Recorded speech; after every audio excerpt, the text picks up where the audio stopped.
Durante años, el Partido Arena fue identificado como una élite empresarial rígida, pero luego de grandes golpes electorales que evidenciaban su desgaste, apareció un rostro bastante distinto.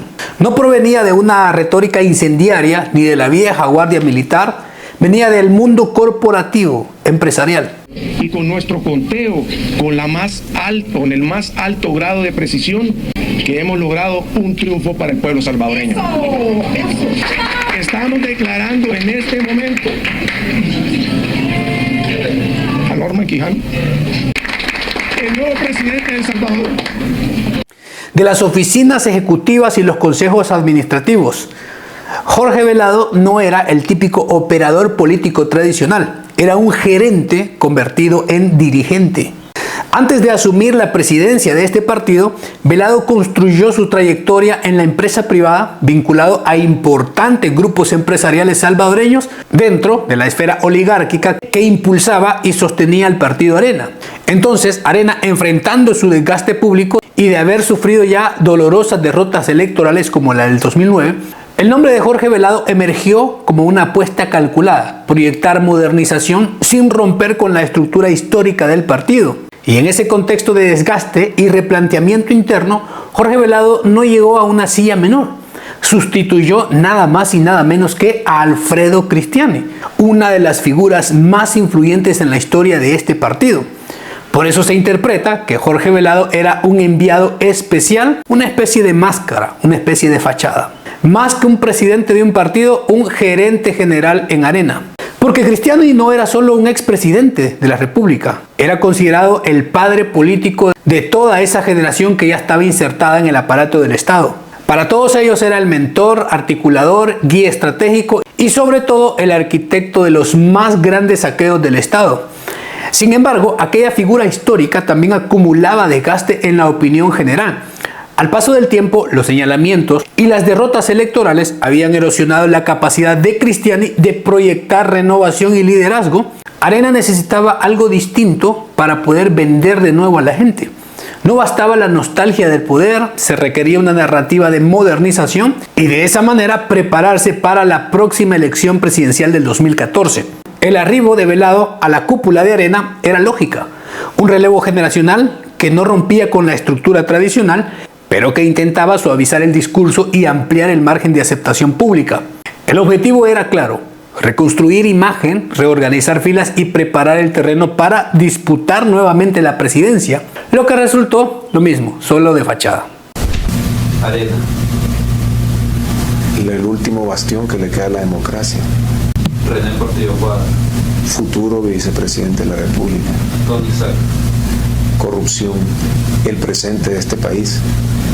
Y una de las decisiones que marcó profundamente el paso de Jorge Velado en la política fue su cercanía con Norman Quijano y su respaldo firme para que este fuera el candidato presidencial de Arena en el 2014. Pero Jorge Velado, como presidente del partido, no solo fue parte de la dirección estratégica, sino uno de los principales promotores de Quijano, confiando en que su perfil y alianza interna podían volver a llevar a Arena a una victoria electoral. Pero esa campaña terminó siendo la mancha más grande en la carrera política de Jorge Velado y toda la dirigencia del partido. Se descubrió y fue objeto de procesos judiciales que durante años logró esquivar Norman Quijano, quien actualmente ya está en prisión, y también otros dirigentes por negociaciones con estructuras de pandillas a cambio de apoyo electoral. No eran solo titulares o inventos, había fotos, videos de ellos sentados contando el dinero que le estaban pagando a las pandillas como el último esfuerzo para recuperar el poder del país. Establecieron contactos y ofrecieron beneficios a las maras a cambio de votos. Aunque la responsabilidad directa de Velado en las negociaciones ha sido objeto de señalamientos, siempre apareció mencionado tanto en testigos como en boca de muchos otros involucrados hasta el cuello en esta situación.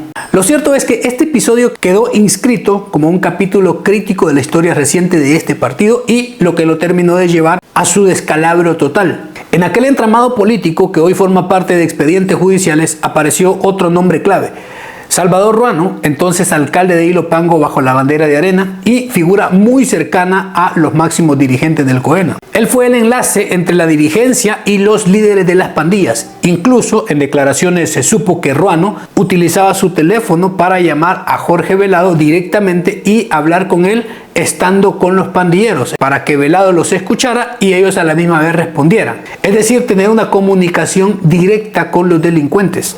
Jorge Velado se contactó vía teléfono con pandilleros para conocer sobre la petición del $1 millón a cambio de brindar apoyo al partido tricolor en las elecciones presidenciales del 2014. Que el entonces alcalde de Ilopango, Salvador Ruano, desde la alcaldía, contactó a Velado para que escuchara a los terroristas.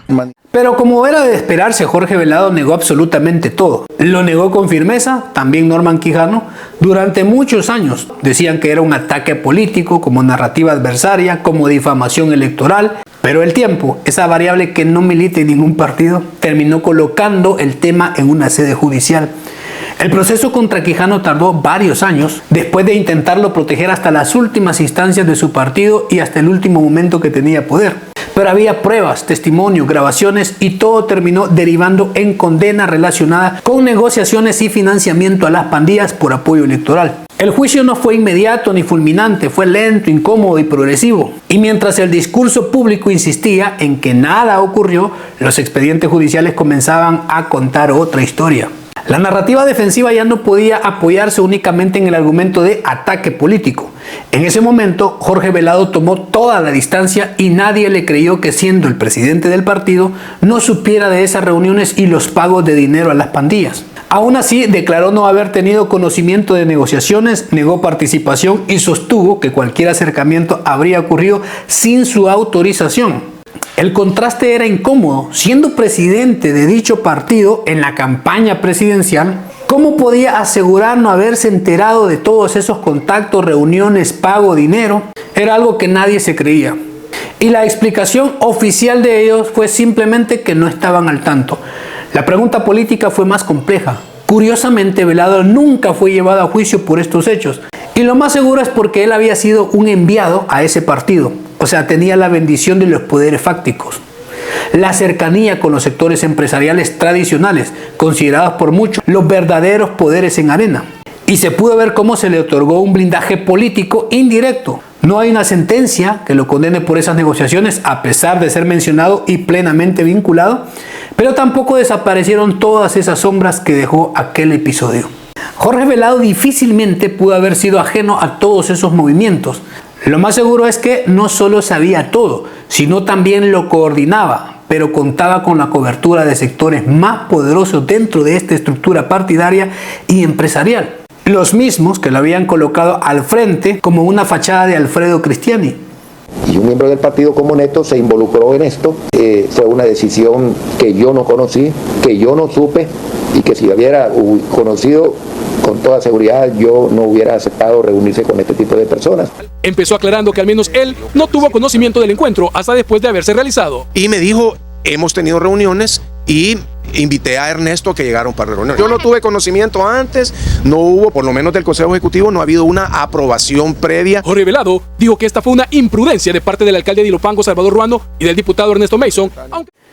Y mientras Neto Mason, Ruano, incluso Norman al final enfrentaron los tribunales, Velado nunca fue llevado a juicio por estos hechos, quedando su papel atrapado en la zona gris donde las responsabilidades políticas no siempre se traducen en responsabilidad penal. Y tras la derrota electoral del 2014 y el peor desgaste interno que dejó todo este escándalo, Jorge Velado terminó siendo desplazado de la presidencia de Arena. Su paso por la dirigencia quedó inevitablemente vinculado a aquel episodio que marcó uno de los momentos más críticos en la historia de este partido, dejándolo para siempre vinculado a las pandillas.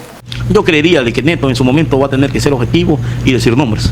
Neto manejaba una campaña del candidato a la presidencia y pudiera ser que a Neto le dieron algún reto en esa situación.